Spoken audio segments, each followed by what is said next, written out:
Hello and welcome back to another episode of PodcastDX, the show that brings you interviews and discussions on medical conditions that impact lives in ways that most of us never expect.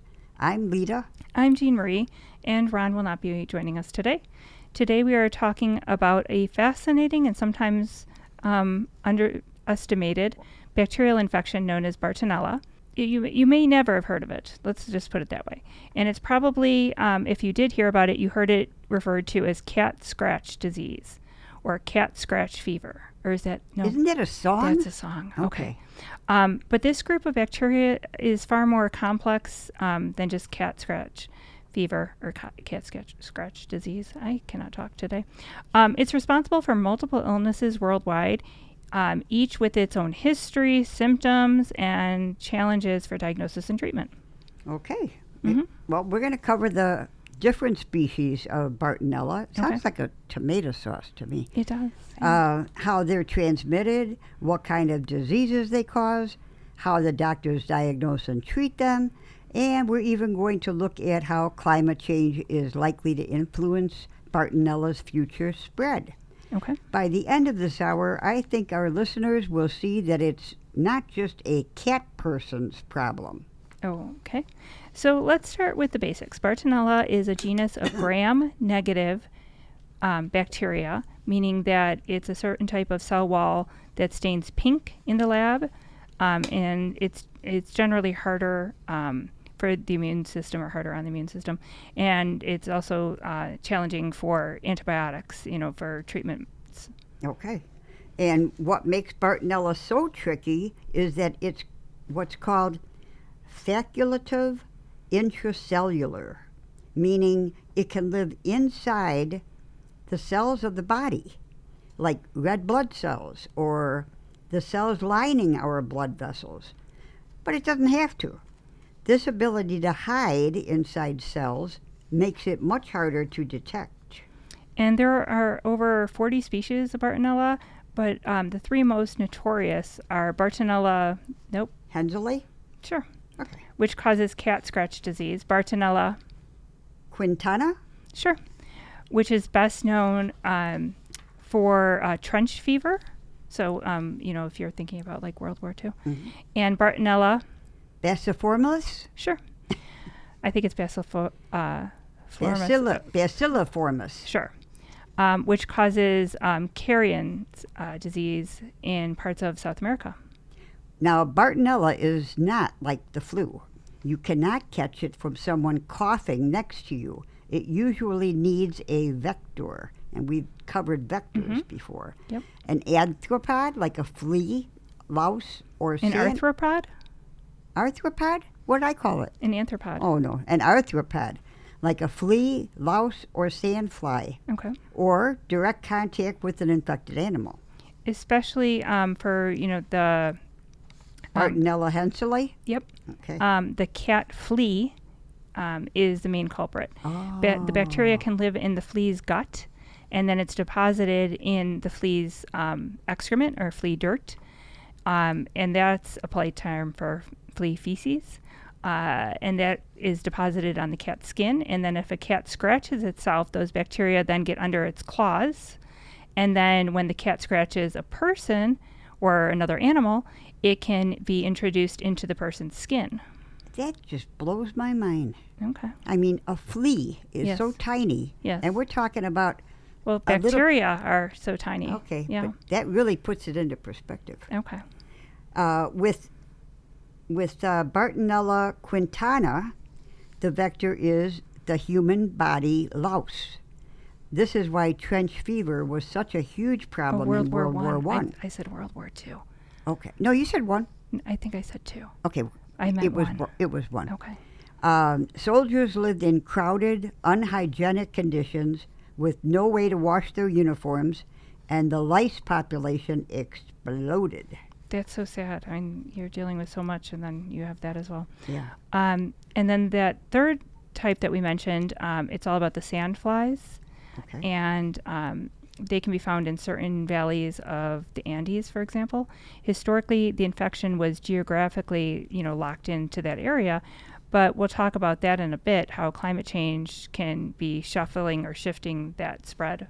Oh, okay. Well, speaking of climate change, we can't ignore how it's altering the playing field for vector-borne diseases like Bartonella. Yes, absolutely. Warmer temperatures allow these vectors, fleas, lice, and flies, to survive in places that used to be too cold for them. And that means we could see Bartonella showing up in higher latitudes or in altitudes where it wasn't before. And I think there was a resurgence of Bartonella in displaced populations here in the U.S. Okay. It's not just about where these insects live, it's about how long they're active. Okay. Milder winters mean that they're around for more months of the year. This gives them more time to spread disease. And there's also the human factor. Climate change is driving migration. So both people and animals are changing where they live because of the temperature changes. And when people move into new areas or live in more crowded conditions, the chances of contact with infected animals or these parasites can go up. And wildlife is being pushed into closer contact with human habitats as the habitats shrink or shift, like you were saying. A stressed animal population often has more disease, which in turn spills over into human population. And in the indirect health effects of climate change, like food insecurity and pollution, you've got a recipe for more severe illness when people do get infected. Right. And let's talk about what does the Bartonella infection what does it look like? What are the signs and symptoms? So it depends on the species, but let's start with the cat scratch disease. Classic case begins with a small bump or blister at the scratch site, followed by swelling of nearby lymph nodes, possibly a fever, fatigue. Those may also they're pretty common. And most healthy people will recover without much problem. But in some cases, especially in people with weakened immune systems, cat scratch fever or cat scratch disease, Bartonella henselae, can spread to the eyes, the liver, the spleen, the heart, or even the brain. And then for trench fever, which is Bartonella quintana. Sure, it has a fascinating history. It's also a grim history from World War I. It caused waves of illness among the soldiers there. Symptoms may include sudden fever, severe headache, and pain in your shins. The fever tends to relapse every 5 days or so. Oh. And these days, or nowadays, it's often seen among people experiencing homelessness or living in crowded conditions with limited access to, hygiene facilities and, like you said, laundry facilities. Same thing like the soldiers were. Mm-hmm. And then we have the third type, Bartonella bacilliformis, which causes Carrion's disease. The acute form is called Oroya fever. I hope it. Oroya fever. It can be fatal if untreated. It attacks the red blood cells, leading to severe anemia. The chronic form, Verruga peruana, I can't say any of these things. Nope. Verruga peruana, causes wart-like skin lesions. Both forms are still found in parts of Peru, Ecuador, and Colombia. But again, the geographic risk may expand. Sure. And one of the big challenges with treating Bartonella diseases is actually getting a diagnosis. Blood tests can look for antibodies, but these can also give false positives or false negatives. PCR tests are more accurate, but not always available, and can miss certain cases if the bacteria are hiding inside your own cells.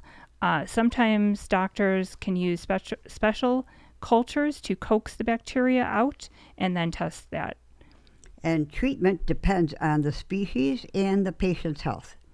For instance, Bartonella henselae in healthy people, sometimes antibiotics aren't even needed. The infection clears on its own.